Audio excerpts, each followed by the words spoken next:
Bem-vindos! Hoje a gente vai dar uma olhada em alguns pontos do material Cidadania, Nascidos e Partidos, da professora Ana Paula Gomes. Isso aí. O nosso foco aqui são duas questões bem importantes, né? Primeiro, quem a Constituição diz que é brasileiro nato? Exato. E segundo, aquela história da cláusula de barreira para os partidos políticos. Acho que são dois temas essenciais para a gente entender a cidadania na prática. Com certeza. Fundamentais. Então vamos lá. Começando pelo básico, que às vezes nem é tão básico assim. Quem é considerado brasileiro nato? O texto da professora Ana Paula lembra, né, que o primeiro critério é nascer no Brasil. E para quem nasce fora do Brasil, como funciona? Bom, aí entram outros critérios, né?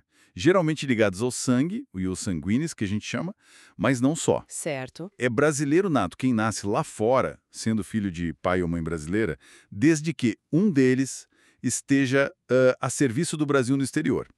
Pensa num diplomata, por exemplo, ou militar em missão. Aham. E tem mais uma possibilidade.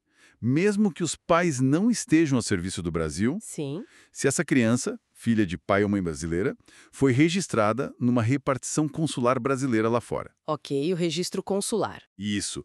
Ou então, mesmo sem esse registro, se ela vier morar no Brasil e, depois de atingir a maioridade, os 18 anos, ela confirmar que quer a nacionalidade brasileira. Ela faz uma opção. Entendi. Tem uma escolha ativa da pessoa, então. Exato. O fascinante aqui é ver como a Constituição tenta equilibrar, né? O lugar onde nasceu, a origem dos pais e até essa escolha pessoal do indivíduo depois de adulto. É bem amarrado. Faz todo sentido. Define quem faz parte da comunidade nacional, né? E essa ideia de pertencimento, de participação, acho que leva a gente direto para o segundo ponto do material, que é como essa participação política se organiza, falando dos partidos e da tal cláusula de barreira. Esse assunto sempre dá o que falar, né? Nossa, sempre. A cláusula de barreira, que também chamam de cláusula de desempenho, era basicamente uma regra, né? Ela tentava limitar o funcionamento no parlamento e também o acesso a recursos importantes. Tipo, fundo partidário, tempo de TV. Exatamente. Fundo partidário, direito de antena para aqueles partidos que não conseguissem um percentual mínimo de votos. Tinha que ser um mínimo nacional e também em um certo número de estados. E qual era a ideia por trás disso? Olha, a justificativa principal era tentar diminuir a fragmentação partidária. Muita gente argumenta que ter muitos partidos pequenos dificulta formar maiorias, a governabilidade, sabe? Sei. Mas essa regra acabou não sendo aplicada, certo? O material da professora Ana Paula fala da decisão do Supremo. Correto.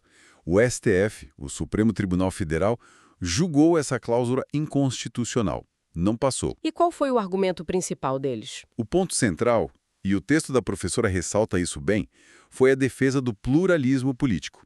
O Supremo entendeu que barrar partidos assim, só pelo desempenho nas urnas, acabaria ferindo o direito de representação das minorias. Ah, entendi. E isso violaria um princípio fundamental da nossa democracia, que é justamente o pluralismo.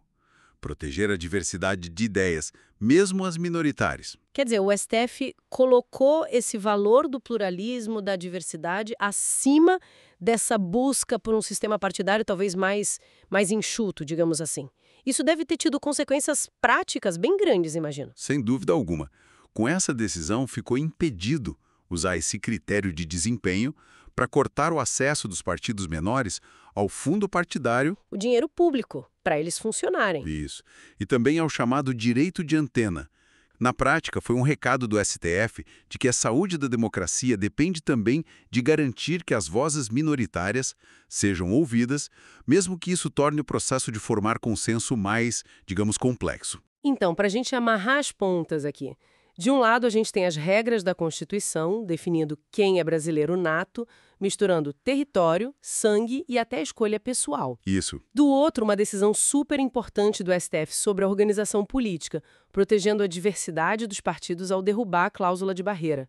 Fica bem claro como esses dois assuntos estão ligados à cidadania ativa, né? Exatamente. E, pensando nisso tudo, o material nos deixa com uma reflexão, né? Uma questão para a gente pensar. Qual seria? Bom, se o STF decidiu proteger o pluralismo dessa forma, derrubando a cláusula, Como é que a gente, como sociedade, encontra o equilíbrio? Como garantir essa representatividade toda e, ao mesmo tempo, lidar com os desafios que um sistema com muitos partidos pode trazer para a governabilidade, para formar maiorias? É uma tensão constante, né? É uma tensão inerente à própria democracia representativa, né? E é uma questão que continua aí em aberto para a gente debater e buscar soluções.